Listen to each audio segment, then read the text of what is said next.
बहुत सारे गाने भी किए हैं, लेकिन पॉलिटिकल तो राजस्थान का कलाकार, राजस्थान का क्रिएटर, राजस्थान का डायरेक्टर, राजस्थान का प्रोड्यूसर, राजस्थान के हर एक सिनेमा से जुड़ा हुआ आदमी इस चीज के लिए तरसा है, जेएनयू से। उसके बाद मैंने जॉब करी, लेकिन 2013 से ही मेरा मतलब एक जुनून था कि फिल्मों को लेकर।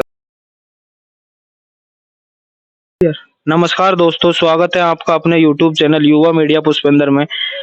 मैं जिसको आपसे मिलाना चाह रहा हूँ वो सोशल मीडिया वर्कर नहीं बल्कि पॉलिटिक्स में भी अपनी अच्छी खासी धाक जमाए हुए हैं।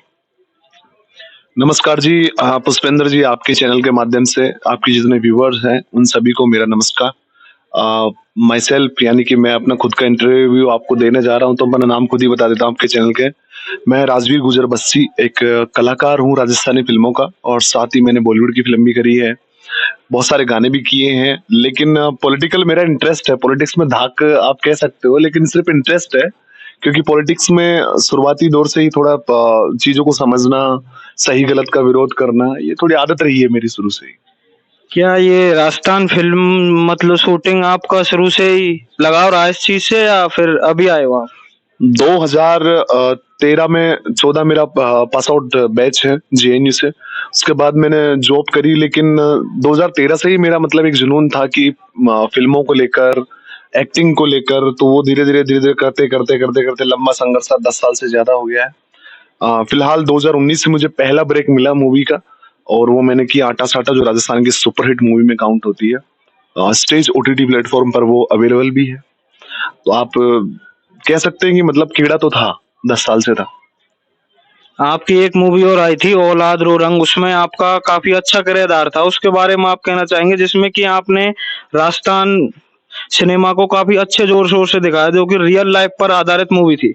बिल्कुल, उस फिल्म की काफी तारीफ भी हुई थी, क्योंकि इसका जो प्लॉट है कहानी का, बहुत अच्छा प्लॉट रखा गया था। वो एक आधुनिक दुनिया को देखते हुए, जहां पर मॉडर्न दुनिया को जीने की कोशिश की भागदौड़ में लोग अपने माँ बाप को कहीं ना कहीं पुराने ख्यालात के समझकर उनको अपने आप से दूर रखना चाहते हैं, उनको एक्सेप्ट नहीं कर सकते शहरी जिंदगी में। तो उस पूरे परिवेश को लेकर राजस्थान की जो एक ऐसी लैंग्वेज जिसको मिक्स करके हमने उसमें उपयोग करी थी, और उसकी शूटिंग वैसे ब्रज क्षेत्र में हुई थी, भरतपुर के अंदर वैर गांव में हुई थी और जयपुर शहर में हुई थी। और उस कहानी को काफी लोगों ने अप्रिशिएट किया था, क्रिटिक्स का भी बहुत अच्छा रिव्यू रहा था उसके ऊपर, और स्टेज के ऊपर ही वो भी अवेलेबल है, और हिट मूवी रही थी वो भी बहुत अच्छी। आपने गानों में भी अच्छे से रोल किया है, जैसे कि आपका एक गाना आया था महफिले गुंडे, उसमें आपने काफी अच्छा किरदार निभाया था, उसके बारे में आपका क्या कहना है? गुंडे वाली महफिल वो गाना था, और सबसे अच्छी चीज ये थी कि उस गाने के अंदर जब मुझे वो ऑफर किया गया था, तो मैंने गाने बिल्कुल बंद कर रखे थे, फिल्म में कर रहा था, तो रवि पटेल जी ने आके मुझे ऑफर किया कि एक गाना है और वो आपको करना है। मैंने कहा कैसा, किस तरह का गाना? तो उन्होंने कहा कि आपके लुक्स से सिमिलर थोड़ा सा है। तो मैंने कहा लुक्स मतलब आप, मैं समझा नहीं। तो उन्होंने कहा कि आजकल के युवा आपके लुक्स को बहुत पसंद करते हैं, आप थोड़ा गैंगस्टर वाला, तो उसको पॉजिटिव वे में हम दिखाना चाहते हैं।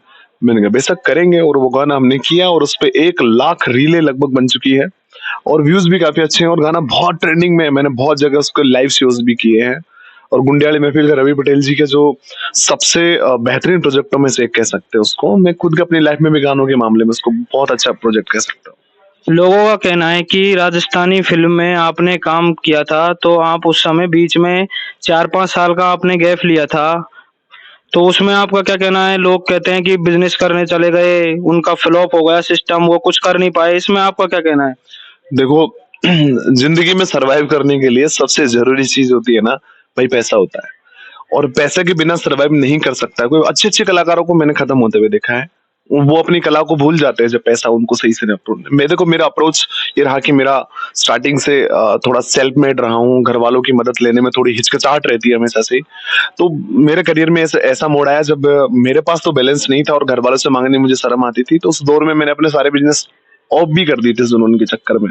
तो थोड़ा पैसा बिल्ड करने के लिए अपना टाइम लिया, लेकिन अपनी हॉबी को मैं छोड़ नहीं पाया, वापस से कमबैक किया, और लोगों ने बहुत अच्छा सपोर्ट दिया वापस आया तो। मैंने देखा है कि आपकी अभी काफी मूवियां आने वाली हैं, 4-5 मूवी कम से कम शूटिंग पर हैं, जैसे कि भूतियापा और 1-2 मूवी हैं, उनके बारे में आपका क्या कहना है? सबसे पहले तो आई लाइक टू अनाउंस यहाँ से कि बिंदौरी मेरी आने वाली है अप्रैल एंड तक।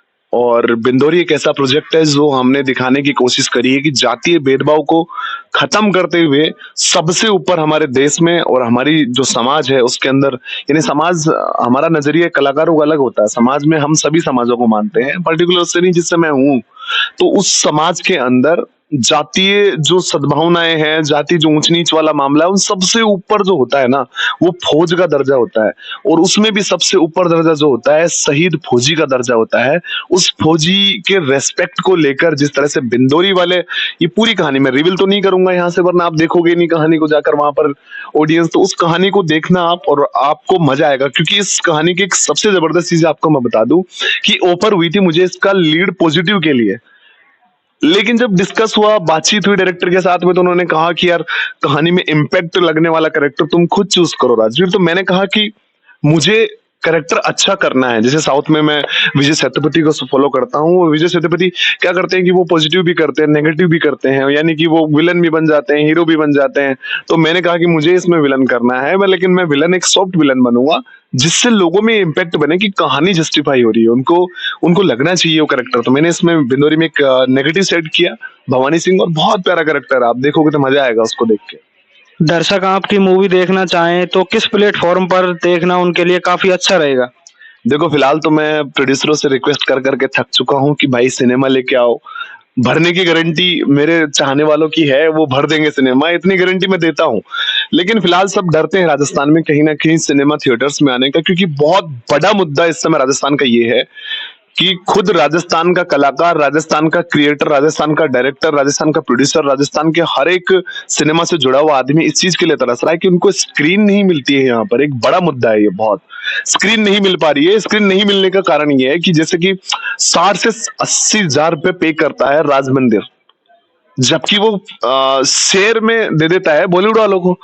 अब बॉलीवुड की फिल्मों को इतनी इज्जत है कि उनको शेयरिंग पे मिल जाती है। राजस्थान की यहाँ पर अगर हमें फिल्म दिखानी है तो भैया हमें उल्टा पैसा देना पड़ेगा सिनेमा वाले को, पहले पैसा देना पड़ेगा, उसके बाद सीटें नहीं भी भरे तो बंदा पूरा पैसा ले जाता है। जबकि बॉलीवुड वालों के साथ ऐसा कुछ भी नहीं होता है। यानी हम गवर्नमेंट से काफी बार ये डिमांड भी कर चुके हैं, मैंने अपनी पोस्टों के माध्यम से, अपने मुद्दे के माध्यम से, मैं आगे भी लड़ूंगा इस चीज के लिए कि राजस्थान सरकार हमें स्क्रीन उपलब्ध कराए राजस्थान सिनेमा को आगे बढ़ाने के लिए। क्योंकि आने वाले समय में राजस्थान सिनेमा ग्रो तो करेगा, लेकिन आपकी क्या हेल्प रहेगी ये हम देखना चाहते हैं, सरकार क्या करेगी। इसमें आप राजस्थान सिनेमा प्रोड्यूसर या राजस्थान गवर्नमेंट को क्या कहना चाहेंगे इस बारे में कि वो आपके प्लेटफॉर्म को सही तरीके से लाए, जैसे कि आपको पैसा उन सिनेमाओं में देना ना पड़े, बल्कि वो खुद अपना इंस्टीट्यूट करे कि भाई अपनी मूवी इधर लाओ, आप यहाँ पे शो करो। तो इसके बारे में आपका गवर्नमेंट को क्या कहना चाहेंगे? देखो गवर्नमेंट ने स्कीम्स तो बहुत अच्छी निकाल रखी है।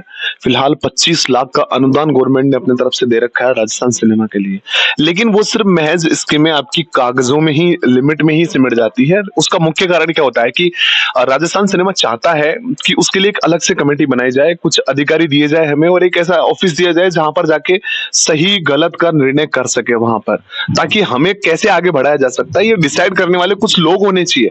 फिलहाल क्या है कि कुछ प्राइवेट लोग, यानी कि बाहर सिनेमा के कुछ लोग चिपक के गवर्नमेंट के चिपक जाते हैं, उनकी फिल्मों को पूरा पूरा अनुदान मिल जाता है, बाकी लोगों को उनको जाने का रास्ता भी नहीं पता कि कहां से जाना होता है, क्योंकि दरवाजे सिर्फ उन्हीं के लोग घरों के खुलते हैं, दूसरों को तो ये भी नहीं पता किसके घर पे दरवाजा खुल रहा है, कहां दरवाजा मिलेगा।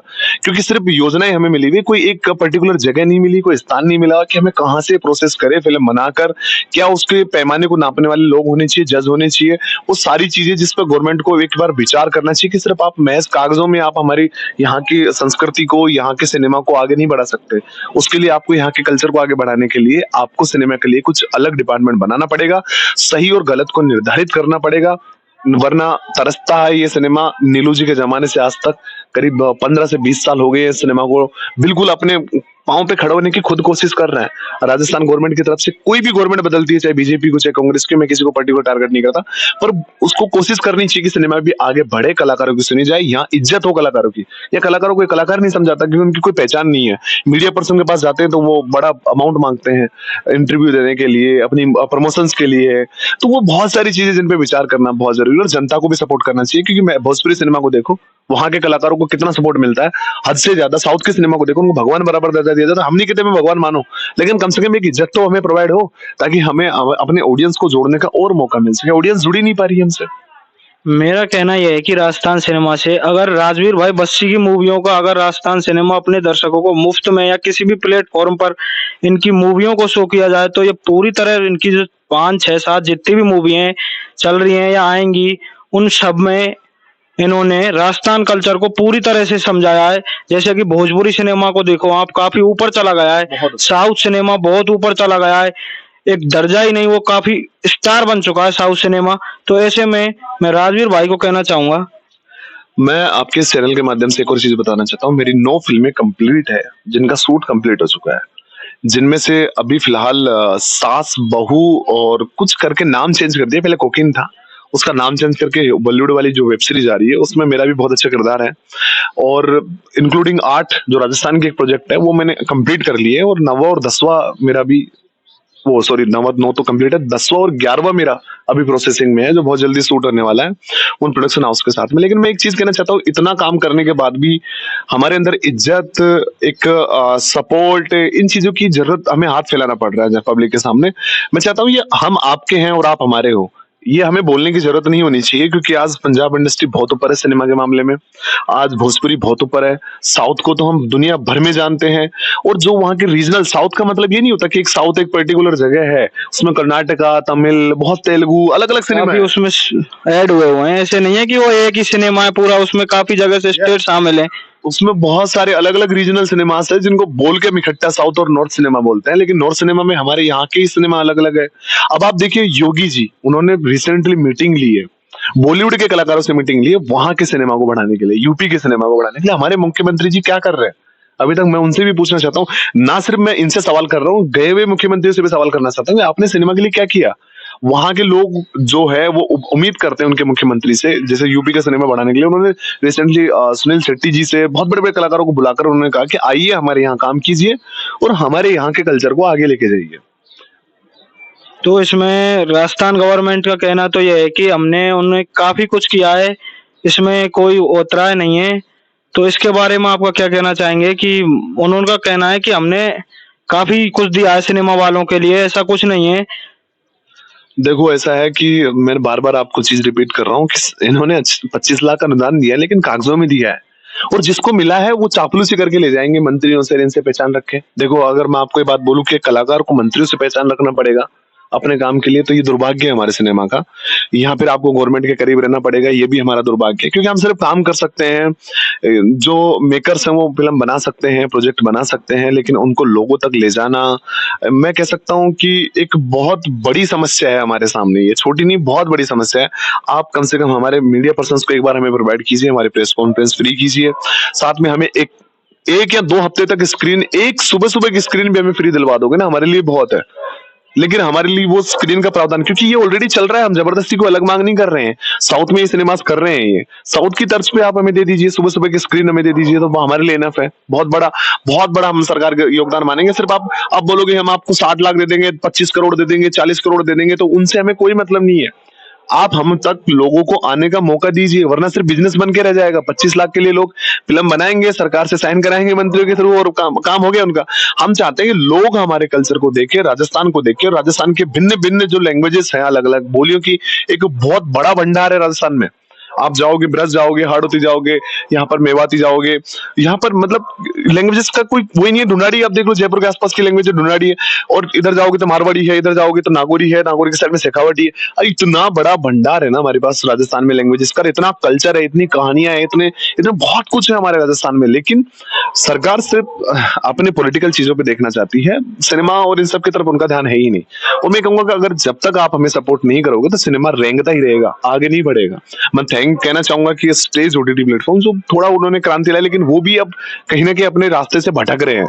वो भी सिर्फ एक संभाग की तरफ भाग रहे हैं, एक दूसरा जो इतना बड़ा धड़ा उसको छोड़ रहे हैं। आप एक एरिया, पर्टिकुलर एरिया आपको व्यूवरशिप नहीं देता है। मारवाड़ आपको व्यूवरशिप नहीं देगा, व्यूवरशिप आपको पूरा राजस्थान देगा, मैं कहना चाहूंगा। राजस्थान अभिनेताओं में माने हुए अभिनेता हैं भाई राजवीर, तो ये नेगेटिव रोल हो या पॉजिटिव हो, दोनों ही करने में काफी सक्षम है अभिनेता है भाई। इनका कोई नेगेटिव रोल हो या पॉजिटिव रोल, दोनों ही सक्षम है करने में। तो मैं कहना चाहूंगा कि आप जैसे एक राजस्थान अभिनेता में काफी पकड़ है, तो आप एक बार सिनेमा से पॉलिटिक्स की तरफ आपका कैसे रुझान हुआ? चालू है, सॉरी कोई दिक्कत नहीं। इस चीज को मैं एक चीज कहना चाहूंगा कि आपका देखो, पॉलिटिक्स की तरफ से आपने बोला कि सिनेमा की तरफ, मैं सिनेमा में ही था, बस पॉलिटिक्स की तरफ रुझान हुआ, और उसका खास रीजन ये रहा कि मेरा हमेशा से ये रहा था कि गलत का विरोध करने की मेरी आदत है। और मैंने कई बार बड़े बड़े नेताओं को मैंने देखा कि वो कई बार ऐसी चीजें करते हैं जो कहीं ना कहीं चुभती है। ऐसा दर्द होता है कि as a public, Sidhu Moosewala का एक बहुत फेमस डायलॉग आपने सुना होगा जो अभी चल रहा है ट्रेंडिंग में, कि जिंदा हो तो एहसास कराओ। तो वो एहसास कराने का जो कीड़ा है ना, वो विरोध करने के रूप में लाइव सेशन के थ्रू लोगों के बीच में मैंने बोलना स्टार्ट किया। तो लोगों को बहुत जल्दी समझ में आने लगी मेरी बातें, और उनको सही तरीके से समझ में आने लगी कि जो उनके मन में था वही मैंने उनको बोला, अलग से कुछ नहीं बोला। तो लोगों ने उसको एक्सेप्ट किया, और वो करते करते ना उन्होंने हिम्मत दी मुझे कि भाई हम तेरे पीछे खड़े हैं, तू सही चीजें बोलता जा, सही चीजों के लिए स्टैंड करता जा। चाहे वो देवा जी का मामला, देवा गुर्जर कोटा का मामला हो, या फिर बहुत सारे मामले, आंबागढ़ का जो मामला हो, चाहे कोई भी मामला हो, वो बहुत सारे मैंने मुद्दे हमेशा उठाता रहा हूँ और उठाता रहूंगा आगे भी। तो पॉलिटिक्स में फिर धीरे धीरे जब आप कुछ करने लगते हो ना, तो लोगों की उम्मीदें आपके बैक में चलने लगती है। तो उस उम्मीदों पीछे से जब लोगों का पुश रहता है कि नहीं यार, तुम ये हो रहा है, तुम बताओ, हाँ। तो वो ऑटोमेटिकली पॉलिटिक्स में नजर तो रहती है। और फिर पता नहीं क्यों एक सेंस भी है स्टार्टिंग से कि मैं जब पढ़ता था तो पॉलिटिक्स साइंस में मेरे हमेशा टॉप नंबर रहते तो थे। तो वो टॉप नंबर ना कहीं ना कहीं जिंदगी में भी सही उसका चलने लगा। फायदा उठा लिया आपने। उसका फायदा भी कह सकते हैं, और कह सकते हैं इंटरेस्ट शुरू से ही था पॉलिटिक्स में। तो एक बार आप 2013-14 में देखे थे, उसके बाद काफी लंबा समय गैप लेके आप 2022 में निहारिका जौरवाल के सपोर्ट में आए थे। इसमें आपकी क्या राय? देखो ऐसा है कि 13-14 और फिर उसके बाद महावीर गुर्जर के चुनाव में मैं लगातार एक्टिव रहा, और वो कैंपेन भी हमने मिलके किया, सबने साथ में हमने जो सारी चीजें की, और वो विजयी हमारा चुनावी दौर रहा वो। उसके बाद बीच में हमने गैप ले लिया बहुत लंबा, और उसके बाद 2022 में हम निहारिका जोरवाल के साथ में है। तो उसका एक रीजन ये रहा कि नरेश मीणा जी जो है, वो एक बहुत अच्छे लीडर है। लोगों का नजरिया है उनको देखने का, तो वो उनका व्यू है। मैं किसी को ये नहीं कहूंगा कि रॉन्ग या राइट साबित करने का नहीं है मेरा। पर उन्होंने मुझे कहा कि राजवीर भाई, फर्स्ट टाइम मैं कह रहा हूँ आपसे कि कुछ गलत हो रहा है या सही हो रहा है, आप मुझे बताइए।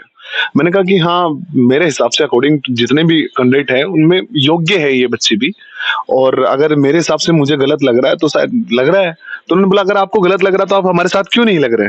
तो मैंने कहा कि देखिए, पहली बात तो फिलहाल मैं आपके साथ लग भी जाऊंगा, तो सबसे पहले मुझे आप अपना जो चुनावी प्रारूप है वो मुझे समझाओ।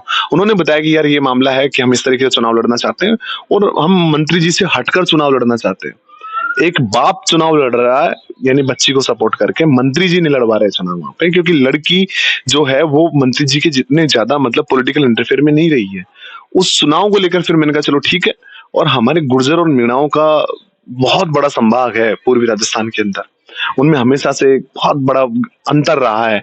उनको एक करके और सही तरीके से चुनाव लड़ाने की जो हमारी रणनीति थी वो आगे चली। लेकिन जब फिर मुझे लगा जातिवाद ज्यादा हावी हो रहा है, तब मैं फ्रंट पे आया। तब तक तो सिर्फ एक चुनाव में सपोर्ट था अपना, लेकिन तब मैं फ्रंट आया कि जातिवाद हमें कहीं ना कहीं एक्सेप्ट नहीं था, और हमने टारगेट किसी को किया नहीं था चुनाव के अंदर पर्टिकुलर। निर्मल जीता, अच्छी बात है, शायद हो सकता है उसमें एक गुण ज्यादा था हमसे, इसलिए वो हम दूसरे नंबर पे रह गए और वो एक नंबर पे रह गया। पर उसमें लोगों का कहना ये है कि निहारिका जौरवाल के सपोर्ट में राजवीर भाई आए थे, तो इन्होंने गुर्जर मीणा वाली बात करके दंगे करवाने का कारण शायद गुर्जर मीणा ही का हो, क्योंकि पूर्वी राजस्थान में जो काफी संख्या में गुर्जर मीणा उपलब्ध है, तो शायद उनका कुछ कहना हो कि गुर्जर मीणाओं ने ये दंगे करवाए थे। इसमें आपका क्या कहना है? देखो, पहली बात तो दंगे हुए नहीं, और दूसरी बात ये कि लोगों ने ठप्पा लगाया हम पर कि हम जातिवाद कर रहे हैं। लेकिन मैं आपको क्लियर बोल देना चाहता हूँ कि हमारे साथ हर जातीय वर्ग का आदमी उपस्थित था। जाट भी हमारे साथ थे, ब्राह्मण भी हमारे साथ थे, सभी लोग वहां पर थे। पर कहीं ना कहीं हम राजस्थान यूनिवर्सिटी से जातिवाद खत्म नहीं कर सकते, ये देखने को मिला इस चुनाव में भी। और हमने लास्ट में अपने हथियार डाल दिए जब हम दूसरे नंबर पे तब गए, जब हमें समझ में आ चुका था भाई कितना ही संघर्ष कर लो, यहाँ कुछ नहीं होने वाला है। लोग पुराने मुर्दे उखाड़ के ले आते हैं बीच में, मतलब इतनी पॉलिटिक्स होती है ना कि आप विधायक के चुनाव में नहीं देख सकते, उससे ज्यादा राजस्थान यूनिवर्सिटी के चुनाव में होती है। वो सब हमने संघर्ष किया, फेस किया, और फाइनली जो चुनाव में रहा उसको एक्सेप्ट किया हमने आस्ते आस्ते कि नहीं बेहतर है हमसे, तो वो जीत के आ गया। पॉलिटिक्स में बात करें तो आपका आदरणीय कैसे मानना चाहोगे? कोई शक तो नहीं है फिलहाल, बोलने में झिझक भी नहीं है। सचिन पायलट जी साफ सुथरा वक्ता, ऐसा वक्ता है जिसे सुनने में हमें लगता है कि उम्मीद नजर आती है, जिसके शब्दों में इतना अच्छा चयन शब्दों का, मानसिकता क्लियर दिखती है इंसान की। और एक मतलब बहुत से लोग सोचते हैं कि मैं एक कूजर हूं इसलिए मैं सचिन पायलट जी को सपोर्ट करता हूं, लेकिन मैं क्लियर बोल देना चाहता हूं, मैं हनुमान बेनीवाल जी को भी सपोर्ट करता हूं, मैं किरोड़ीलाल मीणा जी को भी सपोर्ट करता हूँ, ये भी मेरे आदर्श है राजनीति के अंदर। लेकिन फर्स्ट प्रायोरिटी में मैं सचिन पायलट जी को इसलिए रखता हूँ कि उनका एक विजन है ना, वो बहुत क्लियर है। वो मेरे एक डायनामिक जो होते हैं ना कि जिनमें बहुत आतंक है, वैसे वाले नेता मेरे हनुमान बेनीवाल जी और किरोड़ीलाल मीणा जी हैं, जो बहुत मजा आता है उनको देखने में, उनको उनको जानने में, उनकी पॉलिटिक्स को सपोर्ट करने में, क्योंकि वो उसी तरीके से थोड़ा हटकर सचिन पायलट जी है, इसलिए मेरा डाई हार्ट सपोर्टर मैं सचिन पायलट जी का हूँ। और जब तक वो सही है, जिस दिन मुझे लगेंगे वो गलत है, तो मुझे भी उनका साथ छोड़कर अपनी निजी जिंदगी में वापस आने में ज्यादा इंटरेस्ट रहेगा। तो क्या इस बार सचिन पायलट पर आपकी सीएम के रूप में देखना चाहोगे या फिर कुछ और उलटफेर हो सकता है? इसके बारे में क्या आप कुछ कहना चाहेंगे? देखो, सीएम बनाने वाला तो मैं कौन होता हूँ? पहली बात तो कि मैं किस रूप में देखना चाहता हूँ, ये मेरी पर्सनल निजी सोच है। और अगर निजी सोच पूछोगे तो शायद हाँ, मैं कहूंगा कि हाँ, सचिन पायलट जी को मैं सीएम देखना चाहता हूँ। लेकिन निजी सोच से हटकर मैं बात करूं तो पॉलिटिकल बिहाफ पे बहुत संघर्ष उनका चल रहा है इस समय, और बहुत दिक्कत चल रही है कांग्रेस पार्टी में। आपसी जो सिस्टम है ना, कि वहां एक छोटा नेता भी अपने आप को सीएम समझता है। बहुत से नेता जिनका नाम लेना नहीं चाहूंगा, वो अपने आप को समझते हैं, वो कहीं ना कहीं जो योग्य लोग हैं उनको आगे नहीं आना देना चाहते हैं। और जो अभी फिलहाल हमारे सीएम साहब है, मैं उनकी भी रिस्पेक्ट करता हूँ कि तीसरा उनका कार्यकाल है और बहुत अच्छा कार्यकाल उनका अभी तक का 3 साल उन्होंने गुजार लिए हैं। वो तीनों बार का उनको 10-15 साल का लगभग उनका करियर हो चुका है एज ए सीएम। तो मुझे लगता है शायद अब उनको भी मौका दे देना चाहिए, क्योंकि बेटर सीएम एक यंग जनरेशन के लिए जो इंस्पिरेशन हो सकता है, जिसको देखकर लगता है कि हाँ, एक अच्छा लीडर हमने चुना है, जो नेशनल लीडर की जिसमें छवि है। तो वो मुझे होता है कि अब अब आप मौका नहीं दोगे, सिर्फ आप अपनी सीट पे बैठे रहोगे, तो वो मेरे निजी विचार है वैसे कि नहीं होना चाहिए। कांग्रेस पार्टी को जरूरत है, ये कार्य करता हूँ कि कांग्रेस पार्टी को जरूरत है एक अच्छे लीडर की। तो अब वो डिसीजन उनको भी जल्द ले लेना चाहिए, क्योंकि 2023 में भी अभी चुनाव आने वाले, अगले सीएम के भी। जी हाँ। मैंने काफी कमेंटों में देखा है और कुछ वीडियो में भी। तो मैं आज एक बात क्लियर करना चाहूंगा कि आपके पिताजी के साथ आपके रिश्ते कैसे हैं? लोग कहते हैं कि राजवीर भाई घर से फरार है, उनका घर वालों से कोई अच्छा संबंध नहीं है। इसके बारे में आपकी कोई राय हो? देखो, मैं एक चीज बोलना चाहूंगा कि संघर्ष के दिनों में क्या रहता है क्या नहीं रहता है, वो कॉलेज टाइम का दौर होता है। लेकिन फिलहाल मेरे फादर के साथ जितने अच्छे संबंध हैं, शायद मैं कह सकता हूँ मेरे श्याम बाबा से भी नहीं है। आज मेरे बैक सपोर्ट में कोई बन के खड़े हैं तो मेरे फादर हैं। और मैं तो खुशखबरी भी सुना दूं आपको कि अभी हम दोनों ने मिलकर, बाप और बेटे ने मिलकर गाड़ी ली है अभी जस्ट, और वो आने वाली है 2-3-4 दिन में। तो इससे ज्यादा अच्छे संबंध और क्या हो सकते हैं, आप समझ सकते हो। नहीं नहीं, इससे ज्यादा अच्छे संबंध और क्या होंगे? तो कहीं बात करें अपन पॉलिटिक्स की, तो इसमें आपका कभी रुझान हुआ है या आपने कभी अध्यक्ष बनने का या किसी और कोई रुझान हुआ है कॉलेज लाइफ में, या कभी भी आपने कुछ सोचा है इसके बारे में? देखो, मैं आपको ये चीज तो क्लियर कर दूं आपके इंटरव्यू के माध्यम से कि पिछले 10-15 सालों में जहां भी मुझे पॉलिटिक्स का इंटरेस्ट रहा, मैंने कभी भी कोई पद के लिए या फिर कोई विधायक बनने या पार्षद बनने या फिर किसी को सरपंच बनने या फिर कोई वो वार्ड पंच वगैरह बनने या फिर कोई अध्यक्ष किसी पार्टी का बनने के लिए तो मैंने कभी कोई काम किया नहीं है। दूसरा, मैं आपको बता दूं कि मैंने पहले भी बोलता है और अभी भी बोलता आ रहा हूँ कि मुझे पॉलिटिक्स में सच में इंटरेस्ट नहीं है, क्योंकि मुझे बहुत बहुत पजल लगता है इसके अंदर। पजल इसलिए लगता है कि अगर शायद मैं जाऊंगा तो मेरा सोचने का नजरिया भी वैसा ही हो जाएगा जैसे बैड पॉलिटिशियन है, जो जिनको मेरी नजर में गलत माना जाता है, आम जनता उनको गलत मानती है, वैसे पॉलिटिशियन मुझे भी मान लिया जाएगा। जहां तक है, हम किंग बनाने वाले लोग हैं, किंग नहीं है।